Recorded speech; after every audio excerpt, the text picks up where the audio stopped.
Hey everybody. Hope everybody survived Halloween. Hope you got lots of candy that you bought in the store because you couldn't trick or treat. That's great, eh? It's episode 31. It's National Authors Day. Go figure about that. Yeah, go read a book. Really? What else you got to do?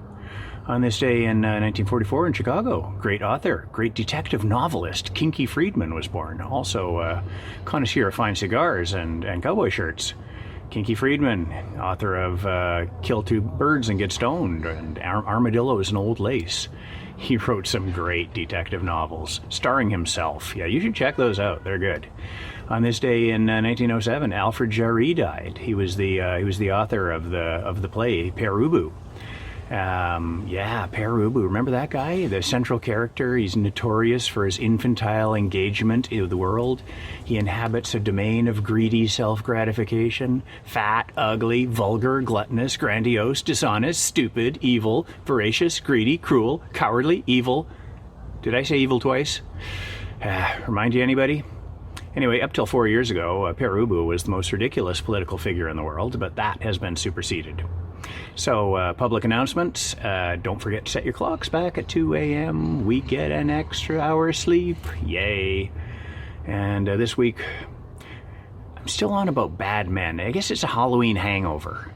And I'm going to talk about Stagger Lee. He's a bad man, Stagger Lee. Bad, bad man. And so many songs written about him. How did a bad man like that get so many songs written about him? Let's find out about that, okay?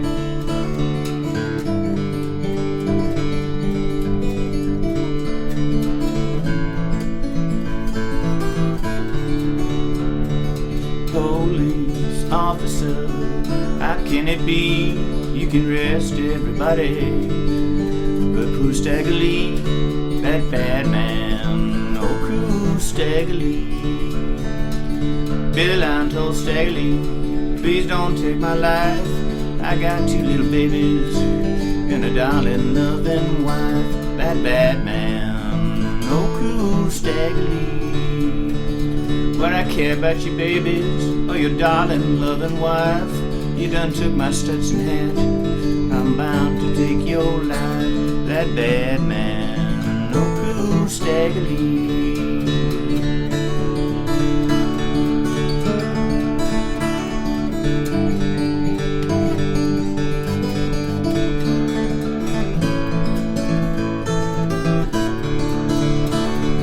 Stagger Lee stood on the gallows, head held up high.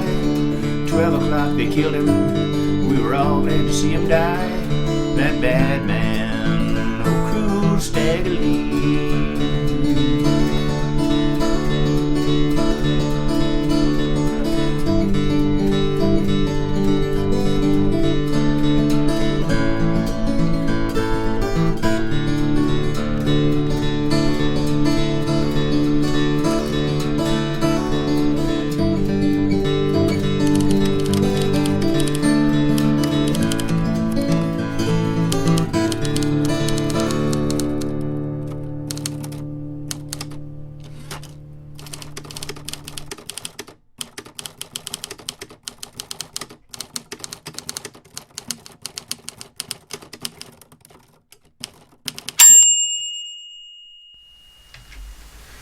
This case is a hard nut to crack.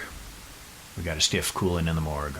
Billy Lyons, brother-in-law, one of the wealthiest and most powerful black men in St. Louis. That was Mississippi John Hurt's version of the story. Recorded in 1928, long time ago.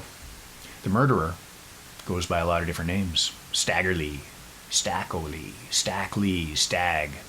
Every time we get close to him, seems like he vanishes into thin air. Sometimes I wonder if he's a real person. Or is he just a ghost? Or an evil superhero? He's celebrated in hundreds of songs. Each one taking more liberties with the facts than the last one. But still, they keep the events straight enough that you know it's Stagger Lee. So what are the facts? What are the facts?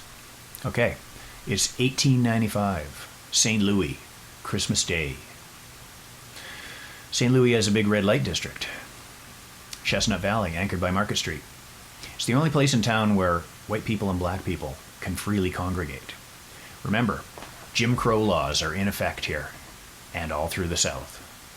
So there is suppression, there's oppression, there's prejudice, all designed to prevent the black population from having power.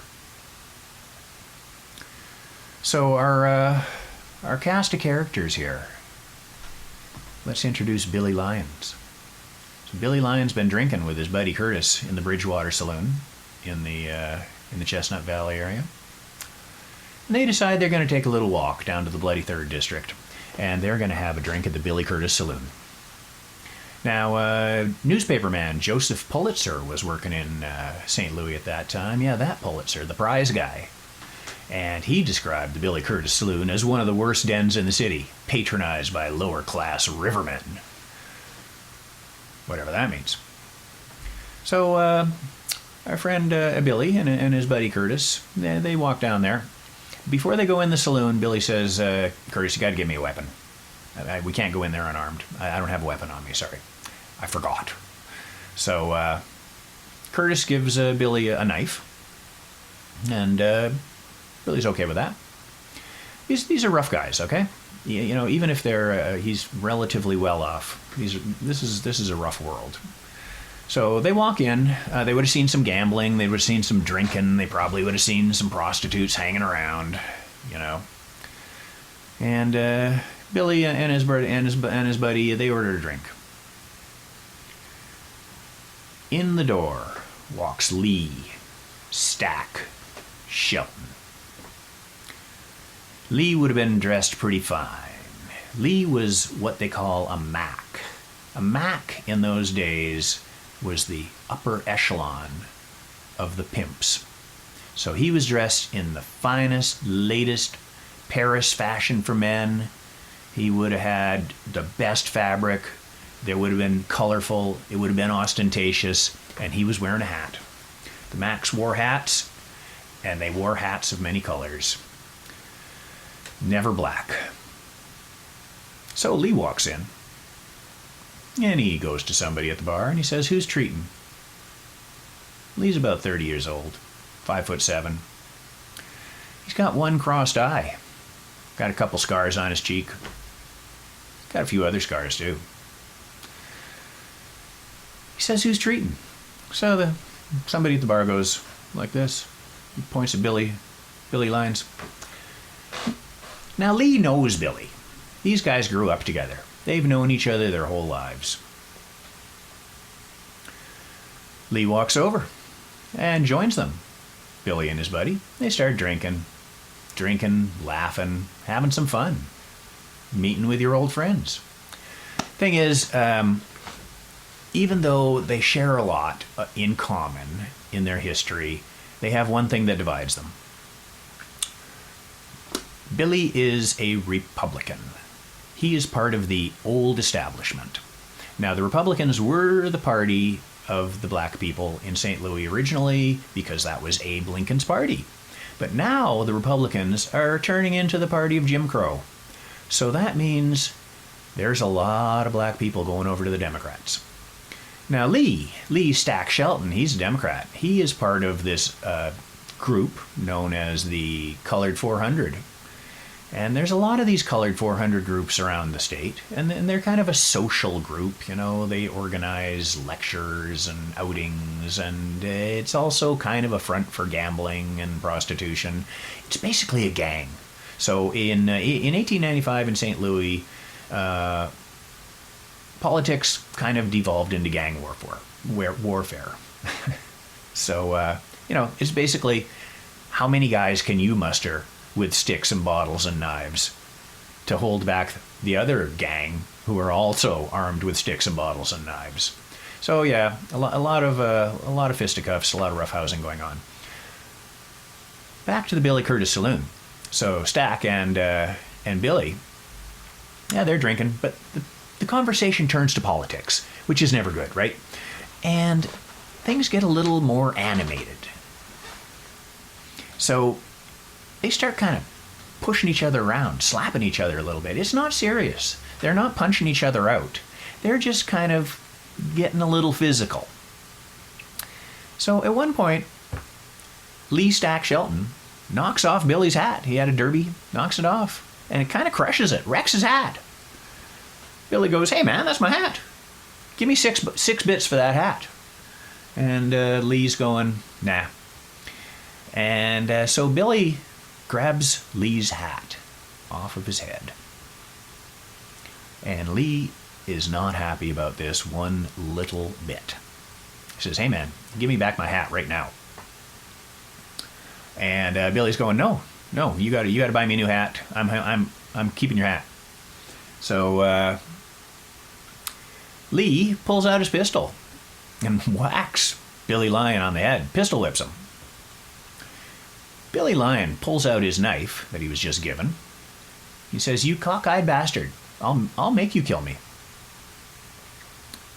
Just remember, Lee Stack Shelton has one cockeyed eye, so that's actually accurate. Anyway, Lee says basically, "Listen, man, give me my hat right now or I'll shoot you." And Billy doesn't. And Lee does. Boom. Lee shoots Billy Lyon. Lee Stack Shelton shoots him. He's not dead, but he's well perforated. He's air conditioned. He's on his way to the next world.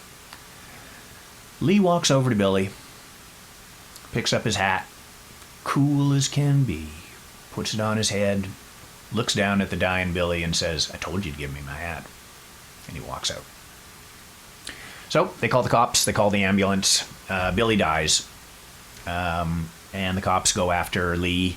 And they go to his girlfriend's house, and there's some note from him, and they track him down. Anyway, they got him. They take him down. They take him down to the Chestnut Street station down there in St. Louis. There's another famous author, this being Author Day, Theodore Dreiser, one of the great American authors of the early 1900s. He was a newspaperman in St. Louis at the time as well. He says Chestnut Street was the worst. He said it was swarming with harlots, criminals, buzzard lawyers. I like that, buzzard lawyers. Political judges. He says the grafting of swinish brains and cruelty and cunning of agents of justice. Theodore Dreiser, not a big fan of Chestnut Street. So anyway, outside the door, there's a crowd of about 200 people banging on the police on the door. They want to get in and they want to kill Lee, because these are the Bridgewater faction. These are Billy Lyon's people. They're Republicans. They are enraged that Billy Lyon's been shot by this Democrat, and they want to string him up, basically. So they keep Lee in safe. They put him in some other cell, and he's got to stay overnight. And the crowd pisses off.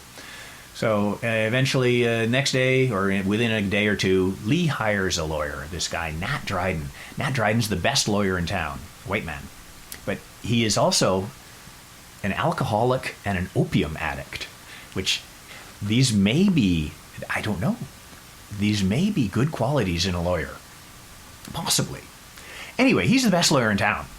So they basically have a tribunal. At the tribunal, they actually have Billy's body right out there. They used to do this, so you can see the stiff. You couldn't say, no, he's not dead. No, he's right there. He's dead as can be. So they had the body out there. They're asking questions. They talked to the bartenders. There's two bartenders. They both knew Billy and Lee for years. And, they basically say what they saw. And Lee's released on $4,000 bail. Think about that, $4,000 in $1895 dollars. Lee has resources. So Lee is not only a good pimp, he is the owner of a club called the Modern Horseshoe Club, which he's running. He's a carriage driver, apparently, a taxi man, which is a great way to connect Johns with hookers. And so, he's got friends. He's part of this 400 club, and they're all for him. They're saying he's our captain. Lee Stack Shelton is not just a loner. He's not a solitary man. He's part of a gang, and his gang's backing him up. So anyway, it's 6 months before he goes to trial. So in July, he finally goes to trial. He's got Nat Dryden on the case, you know, his opium eating lawyer, and it's a hung jury. So Dryden did his job. So Lee's out, but they rescheduled the trial for like a year later. So he's out for a year. He's running his Modern Horseshoe Club. And then in 1897, he goes back to trial again. Here's the bad news. His opium-eating lawyer died, okay? So Nat Dryden, he got a new young wife, and she was unaware of his alcoholism. So she gave him a little cup of sherry, and he went on a bender and died. Oh, new young wives, please investigate before you give out that glass of sherry, okay? So things didn't go so well for Lee Stack Shelton this time, and he got 25 years in the Jefferson City pen. After about 8 years, he got out on parole. You know, people were writing in saying, you know, he's a good guy, you know, let him out. And I guess he had good behavior, and he did some stuff in prison. I don't know, whatever. They let him out in 1909. By 1909, the Stagger Lee legend was already out there. So when he got out in 1909, he might have even heard songs about himself. So think about it. On Christmas Day, 1895 in St. Louis, there were 5 murders. We only care about one of them. Only one of them lived on in history and infamy. So anyway, he stacks out for a year or so. He gets in trouble again. He pistol whips somebody, steals their dough. They send him to jail again. He dies in jail of TB. Bad news. Yeah, he was in bad health even by then. You know, he's getting up there, you know. He's, what is he? I mean, late 40s, so he's not a healthy man anymore. Dies in jail. So, yeah. That kind of, you know, that's the facts. Those are the facts, okay? And that makes me think that we might be, what's coming up? It seems like a detour.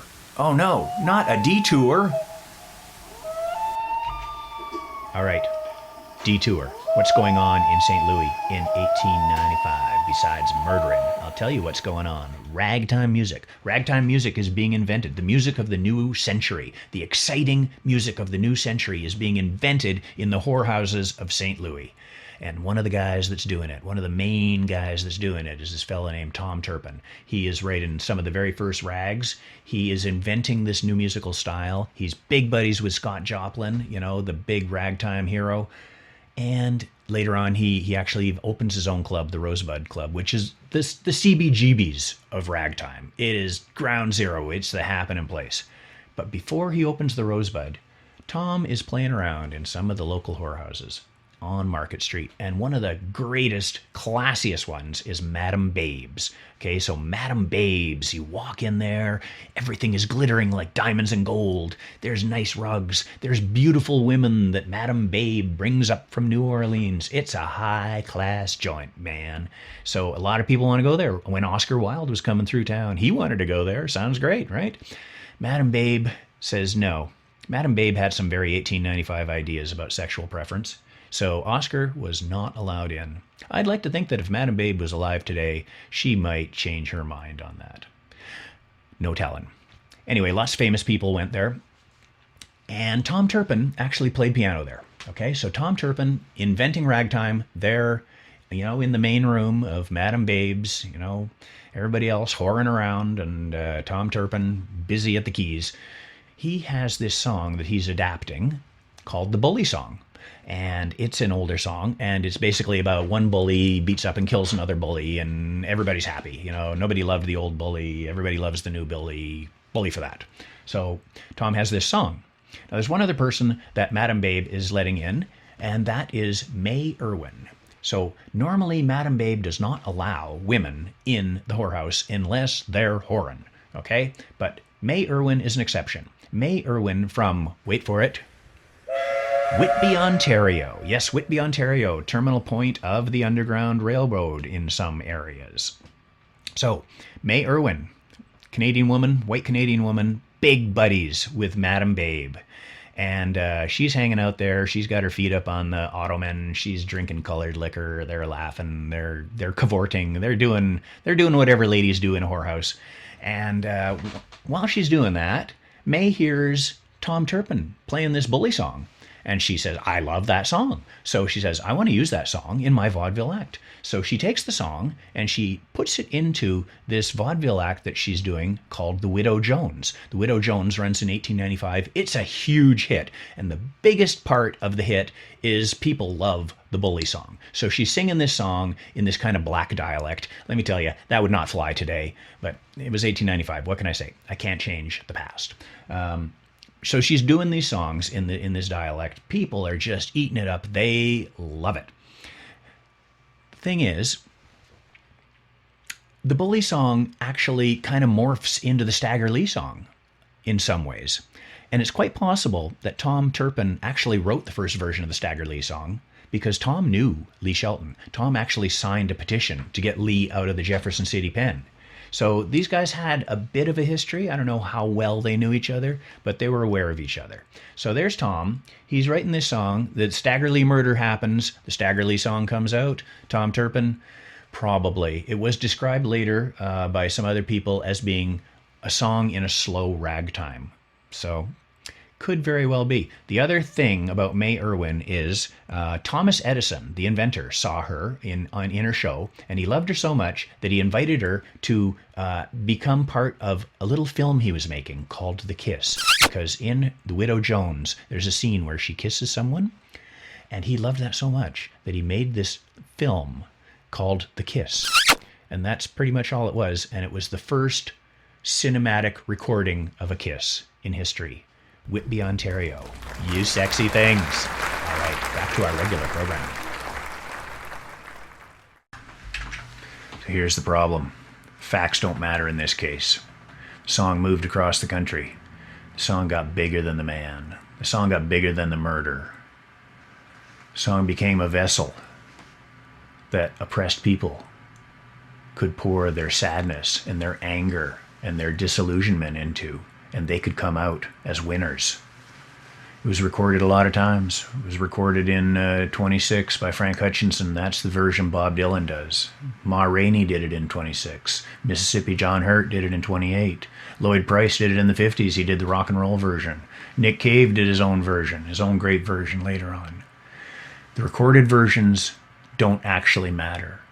In the early part of the 1900s, in the black community in the United States, everybody knew the Stagger Lee story.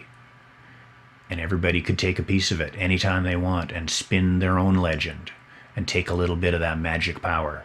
The Lomaxes knew this. Alan Lomax was really trying to get somebody to sing him the proper Stagger Lee song. And he was going everywhere trying to get people to help him with this song. And he met with a lot of resistance because it wasn't his song. And a lot of black people in the United States in the 30s and 40s, they didn't want to share this song. This wasn't about Alan. This was about them. This was about their anger and their frustration. And they could take Stagger Lee and make him into a superhero, and he would give them some power. And that's the story of Stagger Lee. And it's not stopped. Even up into the 60s, the founder of the Black Panthers, Bobby Seale, he named his son Stagger Lee. It's power. It's a power name. That's what it's turned into. So many different things have happened to the song. You know, in a lot of cases, Stagger Lee is hung. He's executed. He's electrocuted. He escapes. They can't hang him. When they hang him, he doesn't die. He kills a lot of other people. He kills the bartender because the bartender won't give him proper respect. You know, they're taking all the pieces of this song, all the pieces of this legend, and you can do whatever you want with it for your own power. So one of the ones that I like the best is Stagger Lee in Hell. So I'm gonna go out see if I can do something with this Stagger Lee in Hell. All right, as far as I'm concerned, this case is closed.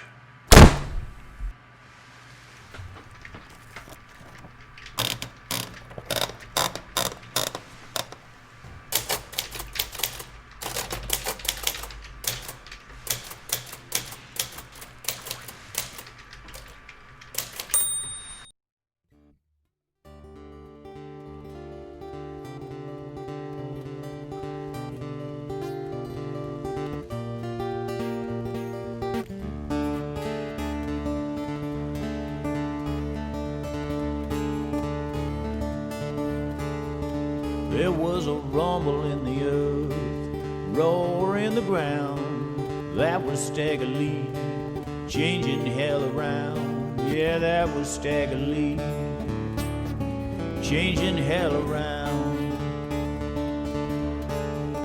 I want chairs over here, tables over there. Don't a motherfucker move while I comb my hair. Don't a motherfucker move while I comb my hair.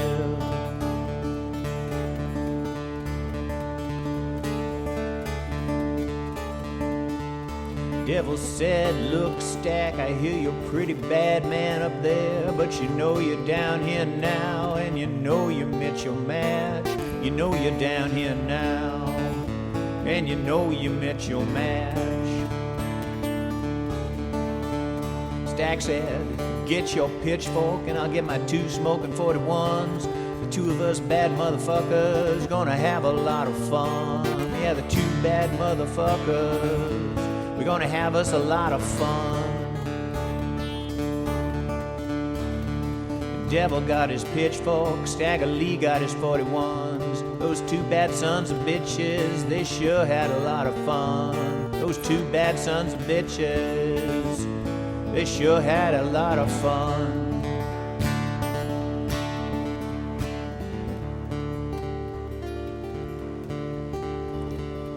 Stagger Lee shot the devil right through the heart. He lit up just like a human torch. Yeah, he lit up just like a human torch.